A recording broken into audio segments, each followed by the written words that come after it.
Budget में सरकार का हाउसिंग सेक्टर पर फोकस रह सकता है। ईटी नाउ स्वदेश को जो एक्सक्लूसिव जानकारी मिली है उसमें यह है कि कुछ बड़े ऐलान किए जा सकते हैं सरकार की ओर से और घर खरीदारों को ब्याज में छूट सरकार बढ़ा सकती है।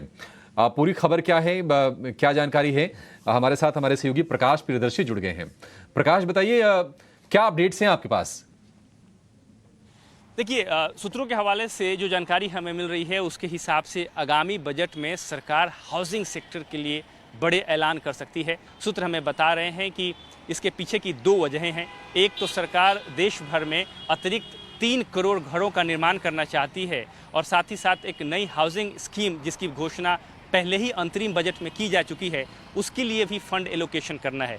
लिहाजा रूरल डेवलपमेंट मिनिस्ट्री और मिनिस्ट्री ऑफ अर्बन डेवलपमेंट और हाउसिंग अफेयर्स ने separate proposal ministry of finance को भेजे हैं, जिसके हिसाब से अर्बन और रूरल हाउसिंग स्कीम्स के लिए बड़े फंड एलोकेशन का ऐलान सरकार कर सकती है।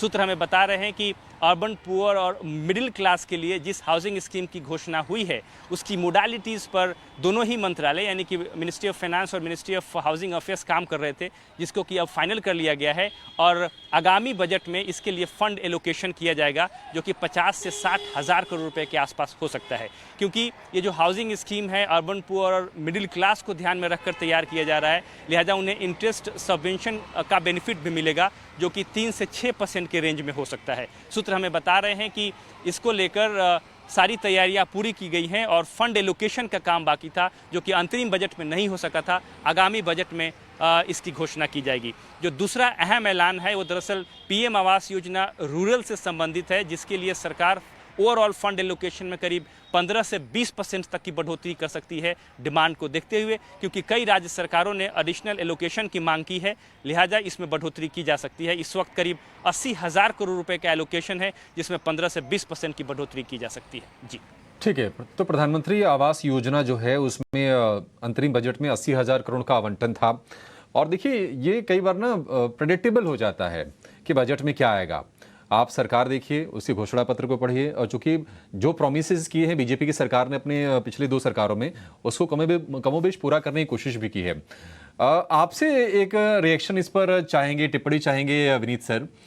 ये हाउसिंग वाले शेयर, रेलवे वाले शेयर, इंफ्रा वाले शेयर, ये तमाम वो सेगमेंट है जो जो लोगों को अंदाजा होता है और ये शेयर देखिए चले भी हैं। बजट का इंतजार नहीं है कि बजट आएगा, ऐलान होगा, फिर हम कुछ करेंगे। लोग पहले से ही अज्यूम कर लेते हैं। आपके हिसाब से क्या रणनीति अपनाएं इनमें? और हाउसिंग में आपको लगता है कि अभी भी ऐसे कोई हिडन जेम्स हैं, कोई मल्टी बैगर्स हैं यहां से वैल्यूएशन के हिसाब से जहां पर मौके बन सकते हैं? आपको पहले अफोर्डेबल हाउसिंग की बात करता हूँ। मुझे लगता है कि Aadhaar home finance, PNB housing finance, ये 2 शेयर है, बहुत बढ़िया है। कैनफिन होम भी है। ये 3 स्टॉक्स हमें लगता है काफी अच्छा परफॉर्म करेंगे आगे जाके। आप देखोगे कि इंडिया में जो लार्ज टाउन्स में इन्वेंट्री लेवल सबसे लो लेवल पे है, तो हम एक्सपेक्ट कर रहे हैं कि यहाँ से और भी नए प्रोजेक्ट्स लॉन्च होंगे। डिमांड भी काफी स्ट्रांग है और इसकी वजह से सबसे इनिशियल बेनिफिशियरी जो होता है वो अफोर्डेबल हाउसिंग कंपनीज होती। तो हमें लगता है कि ये बहुत बेहतरीन परफॉर्म करेंगी और जैसे मैंने 3 स्टॉक आपको बताए, ये हमें अच्छे लगते हैं। जहां तक रेलवे इंफ्रास्ट्रक्चर स्टॉक्स का सवाल है, हमें लगता है कि वैल्यूएशन थोड़े ज्यादा महंगे हैं।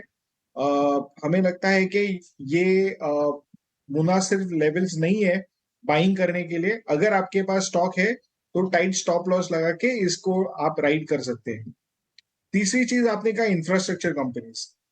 इंफ्रास्ट्रक्चर कंपनीज की ऑर्डर बुक काफी हेल्दी है और गवर्नमेंट का फोकस इंफ्रास्ट्रक्चर पे और तेज होने वाला है, तो हमें लगता है कि ये सेक्टर भी अच्छा परफॉर्म करेगा।